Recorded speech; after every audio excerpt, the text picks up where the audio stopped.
Jason Peacock here again. Now, I know I keep saying I'm going to start putting these out regularly, and I never end up doing it. I just got a crazy busy life. New girlfriend, celebrating our 3 months together, 2 months official, and she is a hardcore gamer. It is like I found my soulmate. I have been playing a ton of games with her, and I've got my regular game night. I've got a long list of games I want to talk about, but I'm going to break these down into 4 game videos. So without a further word of ado, let's just jump into it. I had one person text that they weren't going to come to game night, so we weren't going to play our usual Gloomhaven. So I pulled out Voyages of Marco Polo. I just get tired of looking at games on my shelf that haven't been played. So I set this up, went through the rules, and I really liked it. It's a Euro game. It's got a dice placement mechanic.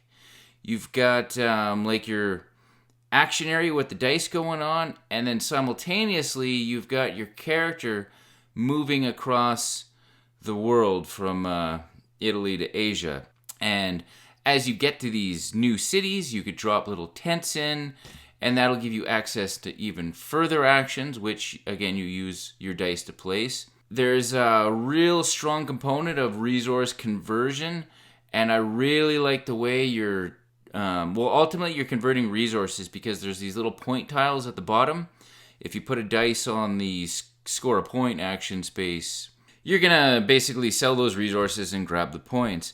But I really like how the game allows you to just kind of math out and plan how you can make your turns work. It's really about big-time optimization. It's got variable player powers. So like my guy, for example, I didn't have to roll my dice. I can just pick what the dice did. They all seem super overpowerful, but everybody's got these overpowerful abilities.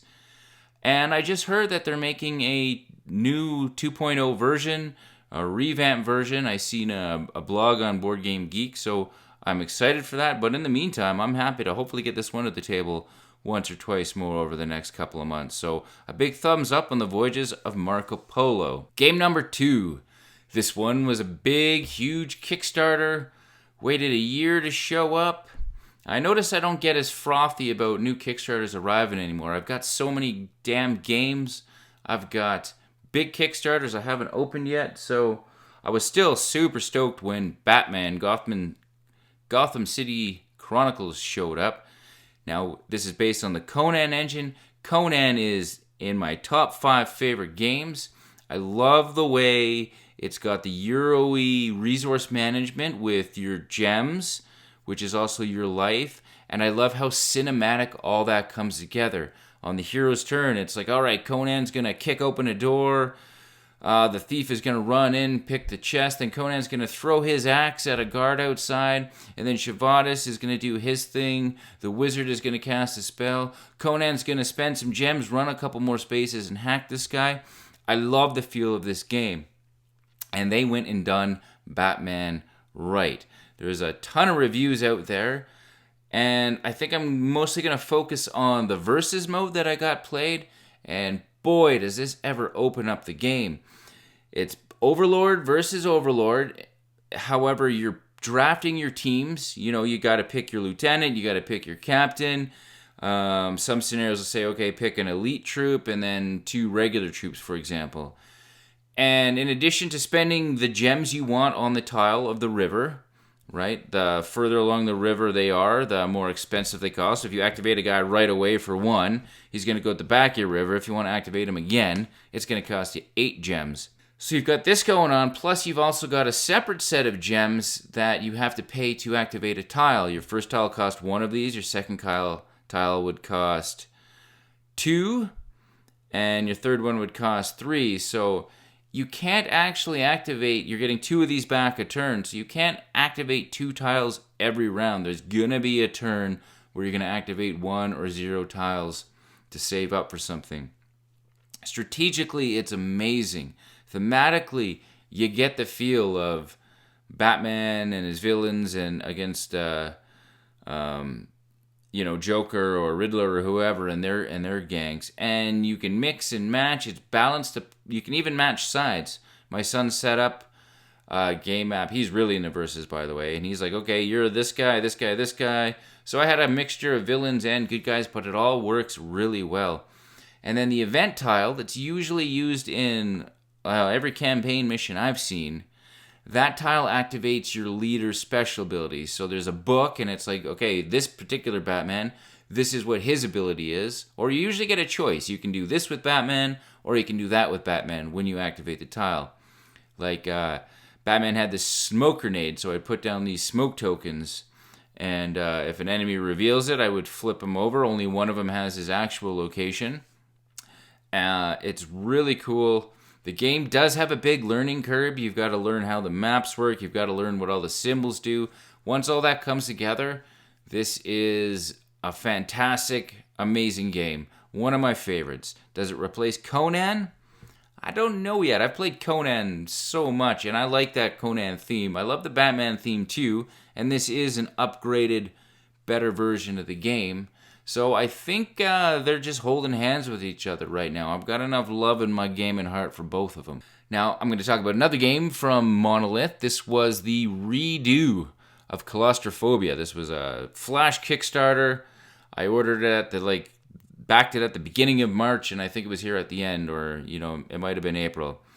It's 2-player only. It comes together in a big box, beautiful production, nice miniatures as you would expect from Monolith.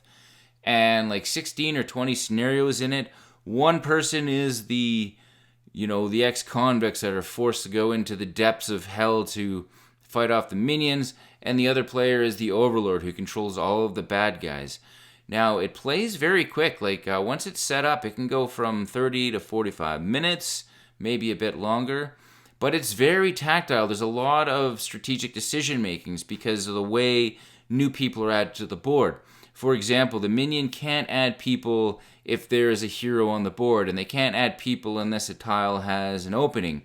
So you're moving your heroes in a way that you want to try and block off the progress of the demon. Now, he can spend his gems to bring guys on the board regardless of either of those. He can spend some to bring a guy on an edge piece, even if it has a hero, for example. But it's going to cost him. And if he does spend it on that, he's not going to recruit as many demons. But still, there's that push and pull of it. And you get to a point where you're like, all right, I'm going to sacrifice this guy just to hold back the minions. And I'm really liking the way this plays. I'm really liking the decision making and the dice mechanic with the humans. They've got 6 wounds they can take. Each wound reflects a side of the dice, and it tells them what they can do that turn. For example, if the 4 slot was they can move 2, their defense is 3, and their attack is 2. You would roll all your dice and allocate one of those to that slot. But if he has a wound, you can't put a 4 there. If you can't allocate all your dice, then the guy's just sitting there kind of useless. I was a huge hit with my girlfriend.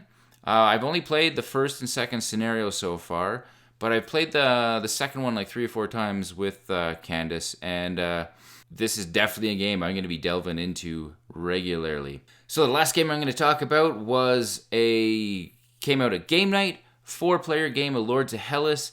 This game still has not disappointed. It's one of the best dudes on the maps games out there. It's got 5 ways to win. You really got to watch people. You can go out hunting monsters. You can go on quests, although that's not super interesting. You can control 2 complete continents, or lands they call. That's a series of regions with a particular covered border. You can own 5 territories that has a temple built in it. Or these big statues, these monuments that get built throughout the game. And the higher they're built, the more powerful their abilities when you send a priest to pray there. Once one of these gets fully built, whoever controls that particular region with the monument, at the end of 3 rounds is going to be the winner. You've got ways to upgrade your hero. There's blessings. There's new items for your hero. You start off symmetrical basically, except your hero is going to have his own little power. But throughout the game, almost similar to Blood Rage, through all your drafting, you're going to be completely different than the other heroes. So Lords of Hellas, I've got all the expansion stuff somewhere in shipping, so I'm looking forward to checking out everything else that comes with it. Although I really feel that this game needs nothing. I would be happy if it just had the base game. So that's all for this time. Thanks for listening. Let me know what your thoughts are on these games. Next time, I'm going to be talking about Fleet the Dice Game, Quad Heroes, Dead of Winter, and Just One. I'll catch you then, and look for it sooner than I usually post these. Take care.